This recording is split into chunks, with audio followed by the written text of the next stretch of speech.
Hanukkah Sameach, Lamed Het Amud Aleph. Second line, Shorsha Yisrael Shenagah Shorsha Kanani Patur. If a Jewish ox gored a Kanani ox, but the Jew is Patur, but vice versa, the Kanani Chayav. Amri, Manavshach. Why? How does that make sense? Same logic as yesterday. Ira Eudavka is referring to your friend, which means Jewish.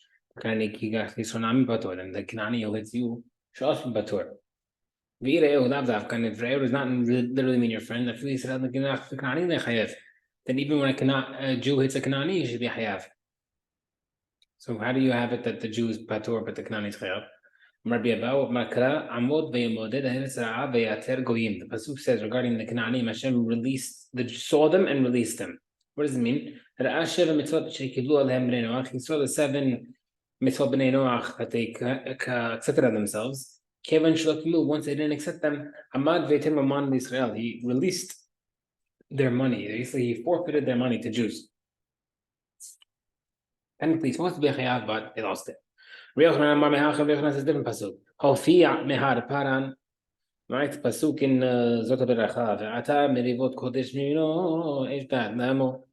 Right? So Hashem revealed that what miparan hofiya mimam shisrael. From paran, he revealed their money to the Bnei Israel. He penalized them. Hananachi of another brayta. Shoshel Israel shenagach shoshel Kanani, a Jewish ox gored a Kanani ox. Patur, the Jews patur. Kanani shenagach shoshel Israel ben pam ben muad. Which means them Kanani to Jew always full damages no matter what. Shneimar Amod v'imder eretz ve'arav ve'etel goyim ve'omer, and he brings the second pasuk as well. Hofiya mehar paran. Now, as we always say, when you bring two pasukim in the second, we say ve'omer and itzeh. We always say my ve'omer. Why you need both pasukim? If you only said the first pasuk, you might need that pasuk for what Rav Matna and Rav Yosef said. Therefore, Tashma Hofiya mehar paran me'paran Hofiya me'man Israel. Therefore, you need the second pasuk. So now we're going to ask, what was Rav Matna saying? We use that pasuk to teach you what? What did Hashem see? They accepted on themselves. They didn't keep him. He therefore exiled them to their land. Right, so we see that it's referring to exile and nothing to do with money. That's when you need the second pasuk according to the Matna. How do you know that the word vayater means galut? Over here mentions it vayater goyim. It's referring to the shiratzim, that it can jump and leap with its legs. Certain type of crickets that can leap are kosher. It's referring to jumping. Right. So over here also vayater can mean exiling, as in jumping from the place that they were. That is Rav Matna. My Rav Yosef, where we see Joseph use the pasuk, the Rav Yosef, Amar b'deres mishra'a, Mara what Hashem see, the Hashem so shekludu and menuach, so they accepted it, v'lo kimum, they didn't keep it. Amar b'tiran, therefore he allowed the nations to be mutar to do the Sheva mitzvot b'nei Noach. They're not asur anymore. So the Gemara says, it's garu yidger. What do you mean? You're chayav if you do it, but now they made it mutar to do it, though they got rewarded for sinning. It's like, oh, a guy can't stop eating non-kosher, so we not mutar. What does that mean? So therefore we see a sinner who gains. So I said, Amar more bered ravina. Lomar teaches you even if they do keep it, they don't get reward. All right, it's a punishment. Below. How do you know that if a non-Jew learns Torah, he's as holy as a Kohen Gadol? It doesn't say that people who learn Torah will be like Kohen Levi Israel. Rather, it says Adam, person, even a non-Jew. So the Gemara says, so we see that you do get rewarded if you keep the mitzvot. Gemara says, right? It's true they get some reward, but there's a difference. There's a bigger reward to be commanded to do something, and you do it, and a less reward than being not commanded and doing it. Right? Sometimes your parents want you to do something without you asking, without them asking you, but it's a more mitzvah if you wait for them to ask you. One who does something after being commanded is greater than for doing it without being commanded yet. Therefore, the nations were not required anymore to do the mitzvot, so even if they did it, they got less reward. The Roman government sent 2 officers to Bnei Israel's rabbis. They said, "Lamanu Toratchem, teach us the Torah." They learned the Torah 3 times. When they were leaving, the officer said to the Hachamim, he learned the entire Torah, we examined it, and it's legit. It's true. Except for one thing that you say. The Jewish ox caught a non-Jewish ox, a patur. But vice versa, we'd be chayav full damages.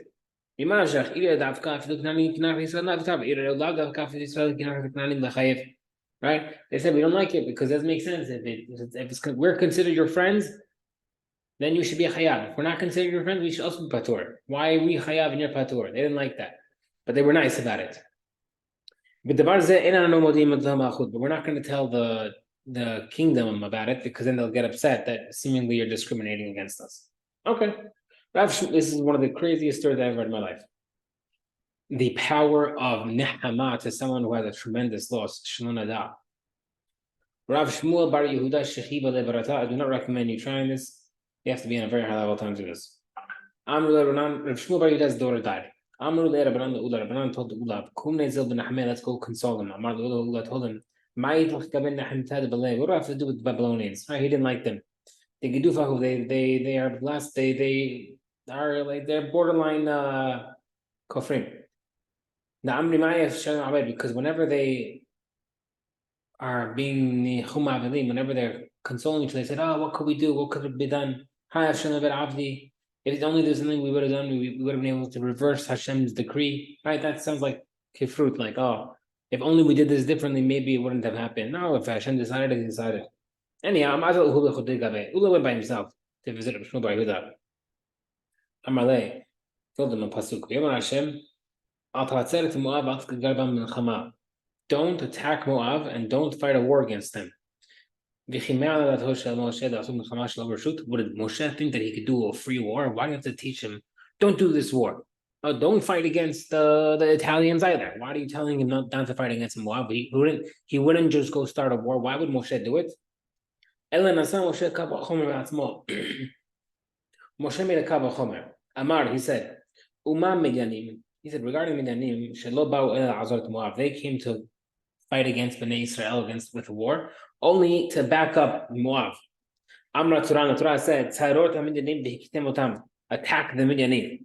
Moabim Matzman, because the Moabim became, now the Gemara says, Moabim Matzman, now the Moabim themselves who started the war, we should sure wipe them out. Amar Lakush Baruch don't think that the way you are thinking is the way I'm thinking. Hashem is telling him, you made a nice kavah chomer, but it does not apply over here. I don't want you to attack them, right? Not Moab and not Ammon. Why? Shte piredot tovot yeshli lahotzi mehen. I have 2 beautiful pigeons that I have to get from them. Meaning, there's 2 future descendants that I want from them. Ruth haMoaviyah v'Naamah ha'Ammonit. Ruth and Naamah are supposed to come out there, which eventually will lead to Mashiach. So Hashem is telling Moshe, you made a nice kavah chomer, but don't kill him and leave them alive for the descendants. So now, Ula now tells him, you have a kavah chomer. With these 2 pigeons, what did Hashem do? Hashem showed mercy on 2 huge nations. He didn't destroy them, even though they were evil and they attacked Bnei Israel. However, your daughter, if she was righteous, and she was supposed to have good descendants come from her, of course she would have lived. Now, if you look at that for a second, it sounds like a diss. It is not a diss. What he was saying is, your daughter doesn't need to have descendants and to get married and to have children and grandchildren. He said, your daughter was such on a high level. She fulfilled her purpose in this world way earlier, and she didn't need the zechut of getting married. She didn't need the zechut of going older. She did not need the zechut of having children.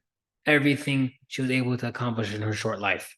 Meaning, he said, you look at these 2 nations, these evil nations, they attacked Bnei Israel. Moshe wanted to wipe them out. And Moshe If Moshe wanted to do it, they must have been legit.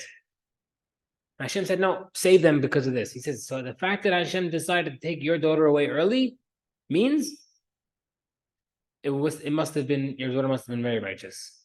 Very, very interesting. Nahama. Like I said, I do not recommend you trying it.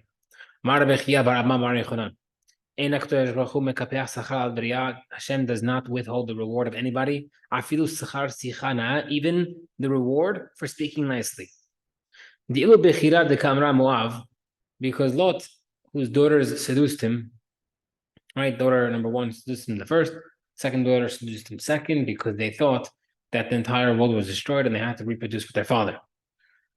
However, the way they named the kids tells a lot about them. The first daughter, what did she say? The first daughter said Moav, which literally means from my father. So that's pretty like, okay. They thought they were doing the right thing, but the Torah doesn't like the fact that she mentioned where her son came from. Amar LaKosh Baruch Hu LeMoshe, Al Taseret Moav, Al Titkarbah Milchama. Don't attack Moav and don't fight a war. Milchama Hu Delo, Ha'angara Afid Buhubari. You can't fight a war against Moab, but you could charge them heavy taxes, etc. Se'irat Kamra Ben Ami. But regarding Lot's younger daughter, who named her son Ben Ami, son of my people, which doesn't necessarily mean her father, more it's a new way of saying it. Amar LaKosh Baruch Hu Moshe, Hashem said to Moshe,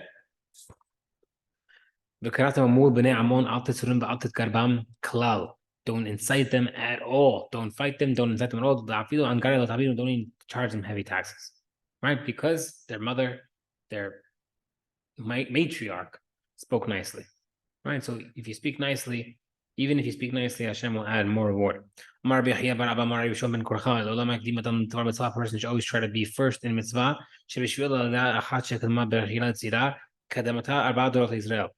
Person should always try to do mitzvah first, because Lot's daughters who thought they were doing mitzvot, and they were in their eyes, the daughter that was with their father first was able to see 4 generations of tzaddikim enjoying Bnei Israel.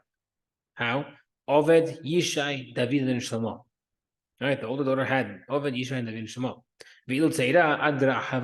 But the second daughter didn't have a Jewish child until Rehavam, who was through King Shlomo's wife. Kativ, Veshem Immo Na'amah Ammonit. Right, so we see that the first daughter got rewarded for going first. If a Jewish lord gored the ox of a kuti, patur is patur, but kuti Israel, right? Seemingly different. Over there, we say that if the kutis attacked a Jew, not automatic full damages, but rather tam half muad full. That's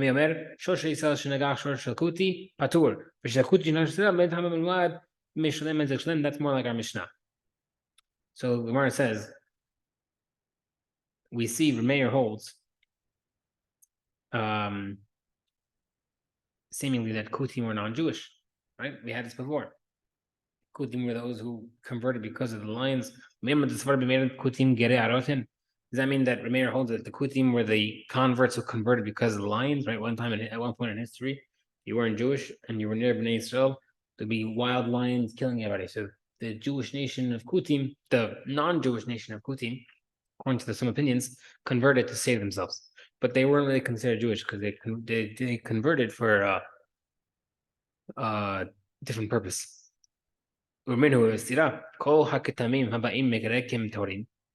All blood stains found on garments that came from Rekem are tahor, because people of Rekem are non-Jewish. Right? Therefore, they don't have tum'ah. Rabbi says they're tameh. So what do we say? Because they are Jewish, but they don't know the halacha. The garment comes from non-Jewish people, but if it comes from Jews and Kutim, because the Jews are not suspected. So we see from the fact that if it came from the Kutim, he shows that Kutim aren't actual Jews. Otherwise, be Tahor. Where I said the Marabavau, Knas Hu Sheknas Rameir, he Rameir's Mahmir in both ways. Right? He put a penalty on their money Shelo yitameu bahem, so that the Jews won't become mixed with them because they were still doing avodah zarah, right? So really, he holds they're Jewish, and even though you they're chayav if they attack your animal tam chatzi nezek, but he makes you charge nezek shalem because he doesn't want them to get involved with Jews. So he wants them to keep their animals far away, nobody go near them, because even if a tam attacks a Jew, they'll take full damages. Matziv of Zira has a question. The following the women they have a knas if they are raped. Haba mamzeret, whoever violates a mamzeret, ba'ala netzina or netzina, ba'al kutit. You have a fine. So the Gemara says, if a mayor wants to penalize the kutim, hachanami niknos, then if a kuti girl was violated, you should also penalize it, so that Jews won't go near them and they won't be violated either if they're far away. So we should say that maybe because the kuti girl was next to a Jew and she was raped, maybe we should take away the knas of that. The reason why we keep however, the reason why we let them keep the money for being raped is because we don't want the Jewish rapist to be rewarded or profit from raping. Let's give the money to the ani, right? So you're knasing both of them. The Jewish guy has to pay, and the girl won't get the reward. Like the mayor doesn't like giving money to the kutim. The Gemara says, that doesn't work because then the fine would be money that doesn't have a claimant, and therefore you can't extract it. Meaning, if you have in Bedin, if you want to bring two people to Bedin, there has to be a guy who's giving and a guy receiving. It has to be going from A to B. If you're telling me that you're going to bring the rapist and the girl who got violated to Bedin, and she's a kutit, and therefore, okay, you're taking the money from A, skipping the girl, and then you're going to give it to an ani who doesn't exist yet. It doesn't work. We don't do Bedin like that. Okay, let's start the Mishnah and then we'll end here. Shor shel kpikach, of a shor of a regular person, shenaga shor shel chashu, that gored the ox of a deaf mute or a shoter, a person who has mental issues, or a minor, chayav yer chayav. V'shel cheresh shoter v'katan, or a chashu that attacked the shenaga shor shel kpikach, patur. If their ox attacked a Jewish ox, patur. Shor shel chashu shenagach, if the shor of a chashu gored, betin ma'amidin lahen aputrapus, betin hires an appointee, a supervisor, to be in charge of the to watch over the animal. And therefore, the court accepts the testimony in front of the agent, right? So, if we're going to see if it's tam or muad, exactly what's going on. We'll see in the Gemara. Let's say after the animal's handed over to the supervisor, third party, to watch over the animal, the cheresh becomes able to hear and speak. Or let's say the mentally guy issue took his meds, now he's normal. Or the katan became an adult. The muad now become back to a tam. No, it doesn't change. Just because the owner changed doesn't mean the animal changes. An ox of an arena, right? They use it for the Colosseum. They hang the red things in front of it. They try to make it attack. So let's say it killed someone. It's patur from dying. Shneimar. If the ox gores, which means not if they cause the ox to gore, not its fault. If you're literally teasing the animal to kill in the arena, you don't kill that ox. And amen.